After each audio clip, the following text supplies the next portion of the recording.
Hi everyone, in this chapter we will talk about functional programming in Java 8. Till now we talked about object-oriented programming, but we did not leverage new features coming with Java 8. Java 8 is the greatest update to the language. It is inspired by JVM languages such as Scala and Clojure. These languages focus on big data applications, and they had a great success for developing big data applications. They are the languages that run on JVM and uses some different syntax for applying functional programming. Inspiring by the success of these languages, Java is trying to transform into functional programming. What is functional programming? It is a programming style that treats computation as the evaluation of mathematical functions, and it avoids mutable states, mutable data.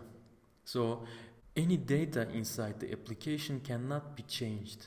Only it can be copied somewhere else, and we may only modify the copy of an original data.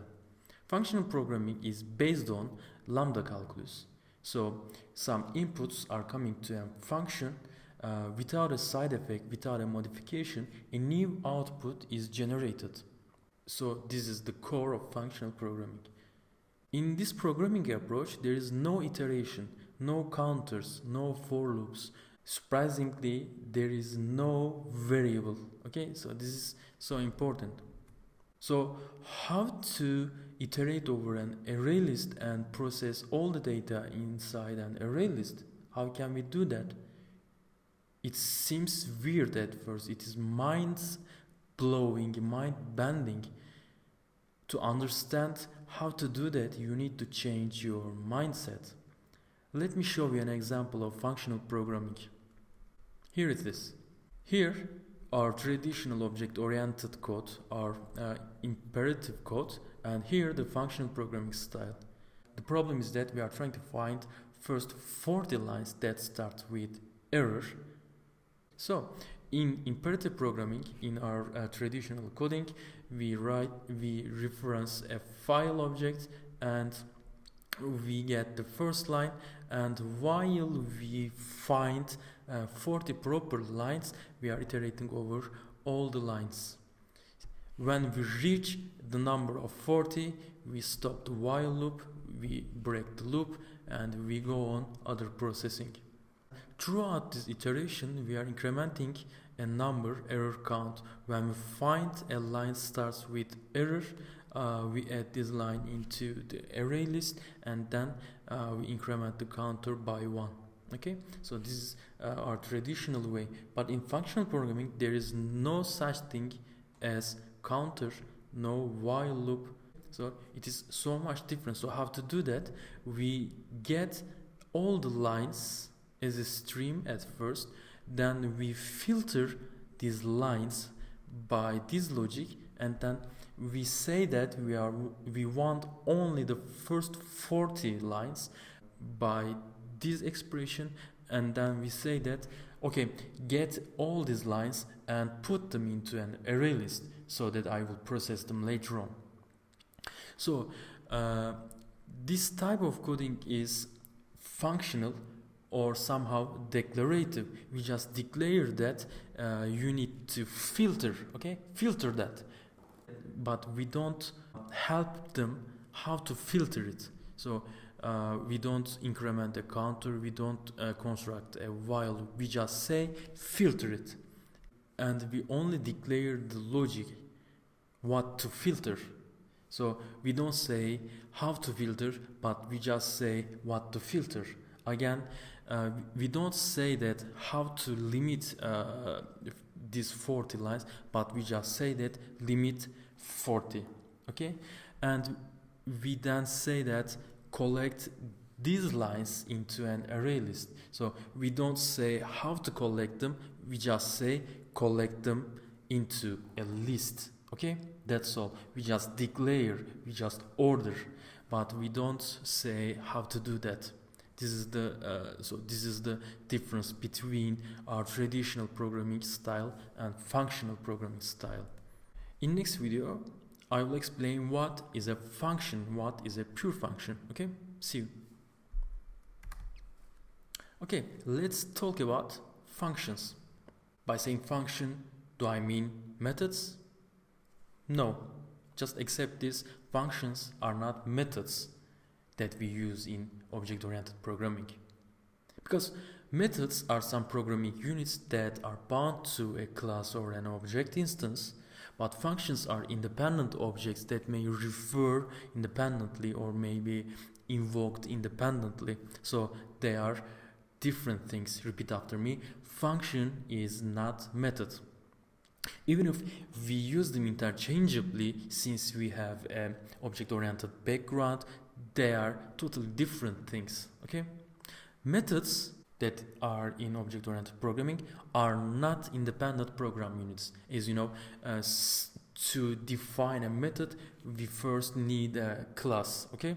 And these methods are bound to a class statically or to an object instance. So if you want to invoke a method, you need to refer to an object instance or the class scope at first, and then you may invoke this method.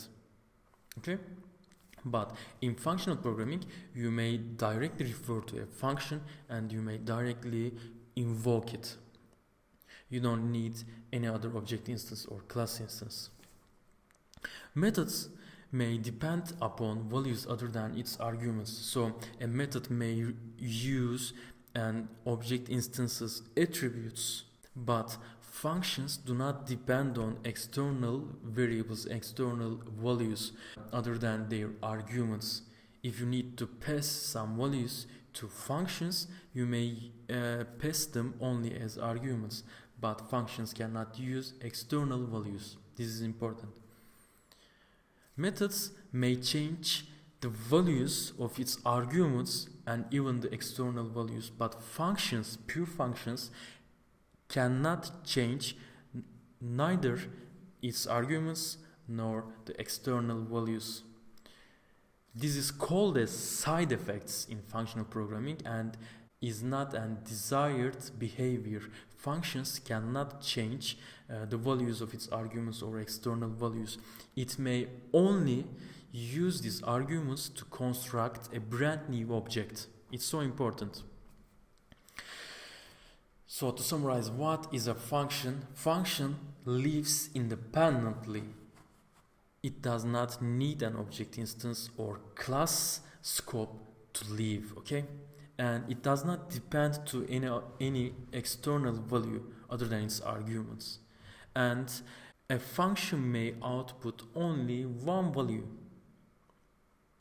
Other than that, it cannot change any value.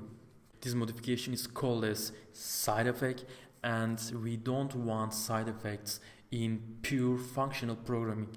Even if we may change them inside Java 8, in functional programming you should not do that. Since we are in between functional programming and object-oriented programming, some rules may not be applied so strictly, okay? The other important thing is that functions may return other functions as output. This is so important. As you know, in object-oriented programming, a method may return only one value, and it must be an object instance or a primitive. But in functional programming, a function may return any other function to go on processing, okay? And functions may be composed together regardless of the context. In functional programming, wherever you define a function, you may chain them to construct a bigger function. But in object-oriented programming, you cannot refer to functions independently, so you cannot compose them. Functional programming is based upon pure functions that I've defined you here. Okay? Functions exist independently, they are not bound to object instances or classes, and functions cannot change the values of any object. They only may copy an object, modify the copy and return it, but they cannot change the original value, original object's values. That's why all values are immutable, and functional programming hates mutability. In the next video we will talk why we hate it. Okay? And functional programming uses recursion and not iteration. So in functional programming there is no for loop, while loop and counters. Okay? All of the things are done by recursion. Since understanding the recursive code is hard, understanding the functional programming is also hard. It is not a child toy, but it's not a rocket science. Throughout the course, we will understand the principles of functional programming. In next video, I will explain why we prevent mutability of object states. Hi, let's talk about why functional programming is so afraid of mutability. Because in modern applications, we need to leverage multiple cores of a CPU, and we need to use multi-threads to parallelly process the data. But the hardest part of multi-core applications and multi-thread applications is keeping the object states. So we have multiple CPUs or multiple CPU cores or multiple threads on the same CPU core, and they are dealing with the same common data at the same time. And if they change the object states at the same time, some unexpected values may be accessed by some CPUs. So this is the reason of all the bugs in a concurrent application. So that's why we are trying to synchronize the data, the common data. That's why we are using synchronized keywords, barriers, semaphores, logs, mutexes, and they are really so hard to use correctly. When you synchronize some object, I mean if you log some object and some other process or thread is waiting for this object to be unlocked, it may wait these objects eternally. That is called as a deadlock. And in a concurrent application, it is so possible to face a deadlock or thread starving. That means waiting for a locked object to be unlocked. Okay? If some common value is being modified by several threads or several processes, some unexpected values may be faced by some of the processes. So again, this is an unexpected behavior, undesired behavior. That's why we are trying to synchronize the data. So you see that we are dealing with the object states all the time. So this is devil, this is the root of all the bugs, all the risks, okay?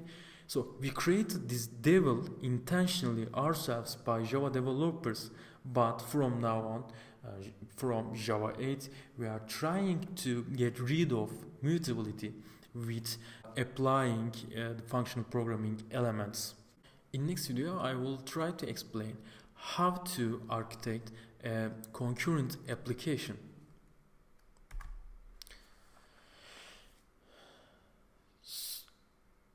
Let's talk about concurrent application in this video. Concurrent application is a multi-core application or multi-thread applications. They are different things. Multi-core means that in a CPU we have multiple cores, and all of these cores may do the same thing in the application. And multi-thread means in the same CPU core there are different programming units, and they are processing the data in parallel, okay, synchronizedly. And we use fork join for multi-core applications, and we use thread pool and executors for developing a multi-thread. Why we use fork join? Because we need to distribute a common process to multiple cores of the CPU, so that multiple cores of the CPU may process multiple parts of the data. We may shorten the time for processing this data.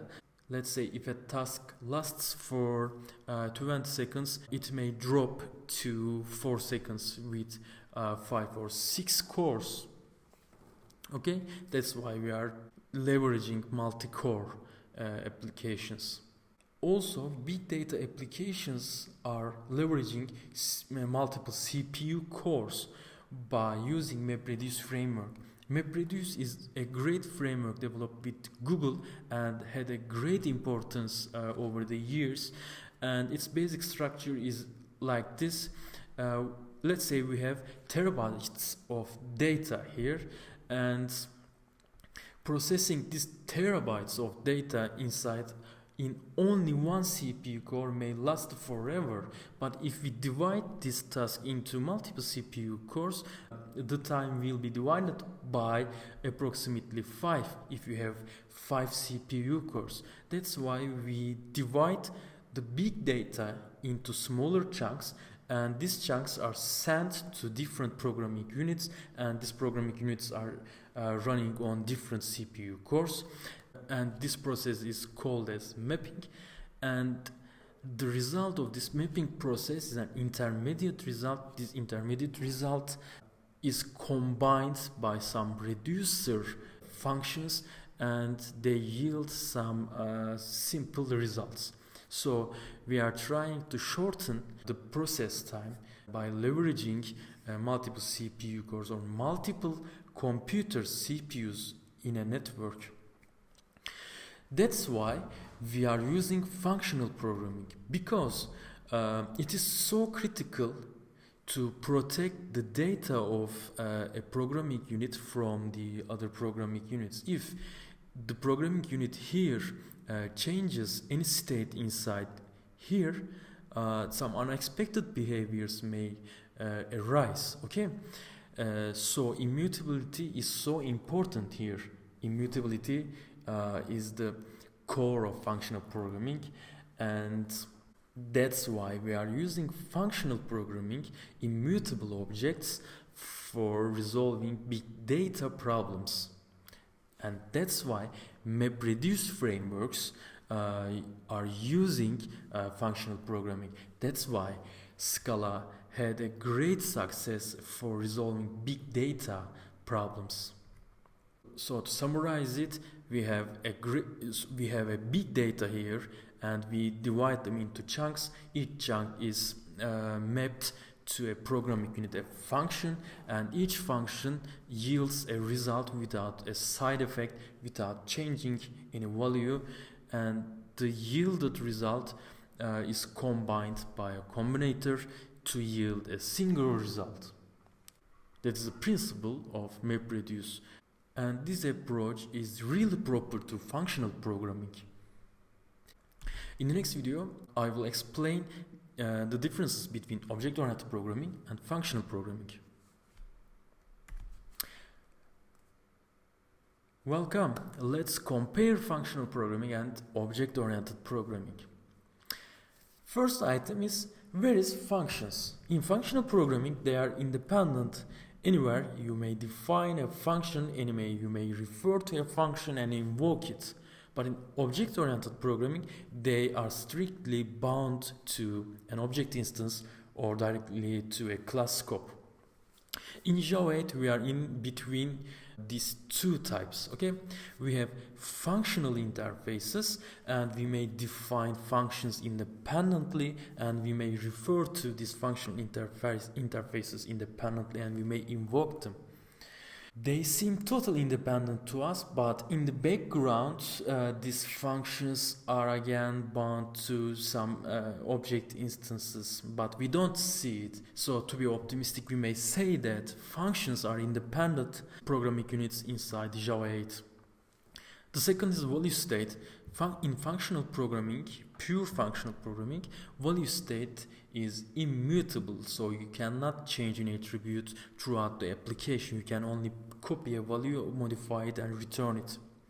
In object-oriented programming, as you know, objects are mutable. We can change the attributes so that all the references that is addressing to this object uses the modified values. In Java 8 we have some constructs to protect the objects from modifications. The third one is function chaining. In functional programming we may chain the functions.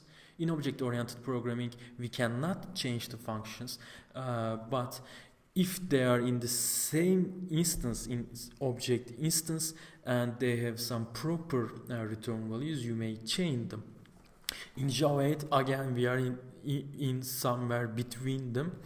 We have lambda functions, and we may chain these lambda functions to construct bigger functions. The other thing is synchronization and multicore support. It is great in functional programming because it applies all the functional programming elements, and in object-oriented programming it is possible to synchronize and leverage the multicore, but it is really cumbersome because of the mutability, and in Java 8 it is so much easier than Java 7. In the next chapter I will try to explain the core concepts of functional programming. See you then.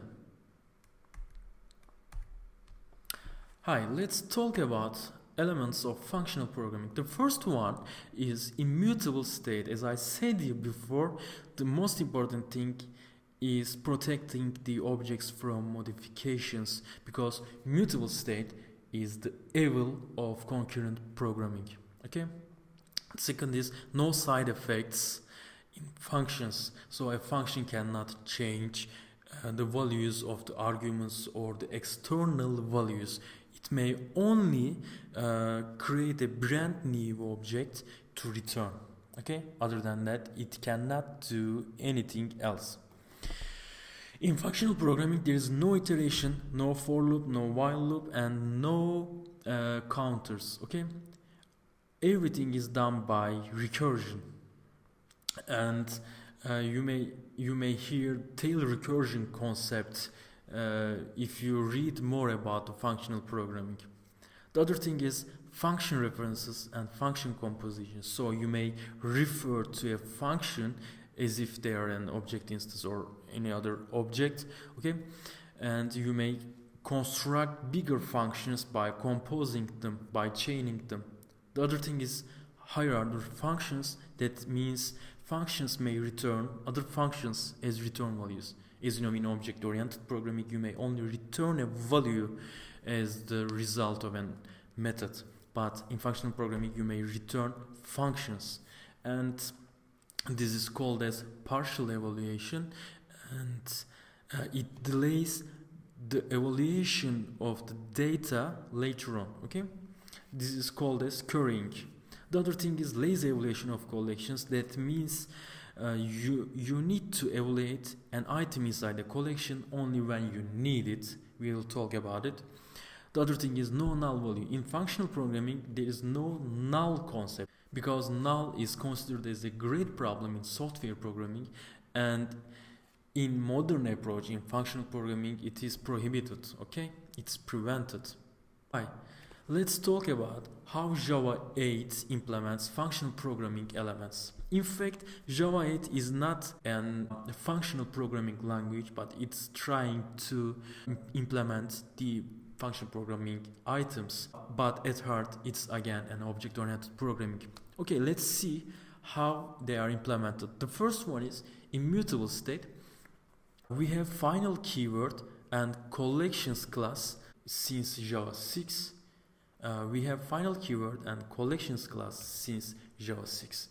Final keyword prevents modifying the value of an address of a reference. So you cannot assign a final variable to another address value. It is not a true immutability, because even if you cannot change the address value of a reference, you can change the attributes at this address value. Okay? So it is not a correct immutability.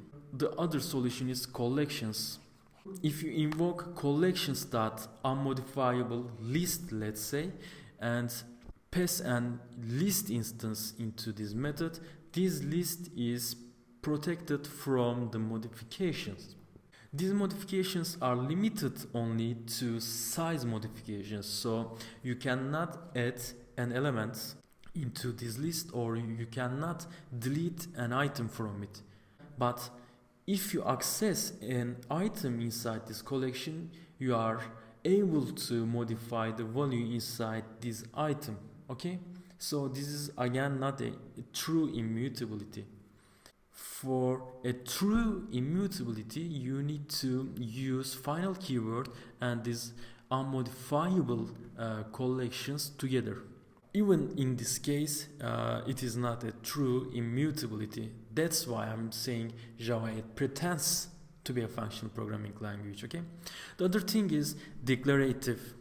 Functional programming is declarative, so you just say filter this collection, or you just say convert this collection to an array list, but you don't tell the computer how to do that. For this, Java 8 uses streams. Again, there's no iteration in functional programming, no for loops. For this, collections are transformed into streams and its methods. Streams help us use recursion for iterating over all the items. The other thing is function references and function composition. You may refer to a function with functional interfaces. A functional interface reference may refer directly to a function, and you have other interfaces to define functions. They are function, predicate, consumer, supplier. They are all different things but similar things. We will talk about them in the next videos. And we have lambda expressions. Lambda expressions are some syntactic sugar to define this type of interfaces. We will talk about them again. The other thing is higher order functions, that is returning functions as return values. There is no built-in solution inside Java 8 for this, but with some manual implementation, you may supply higher order functions and currying. The other thing is lazy evaluation of collections. We again use streams for that in Java 8, namely the take method for lazy evaluation. The other thing is no null value. We use optional class. Optional class simply stores that data. I have some data inside, or I don't have any data inside. Okay. The other thing is monads. This is a complex element of functional programming. To apply monads, we are using stream and optional. We don't talk about it because Java 8 is not a pure functional programming. The other thing is function chaining. We again use function interface to chain the functions. To summarize it, Java 8 brings functional programming into language, not in an academic manner, but there is a goodwill. They are trying to transform the language into functional programming, but they are not applying all the rules of functional programming, because Java is still an object-oriented programming, but it is trying to transform into a functional programming language. The important concepts coming with Java 8 is lambda expressions, streams, and functional interfaces. In the next video, we'll talk about functional interfaces. See you then.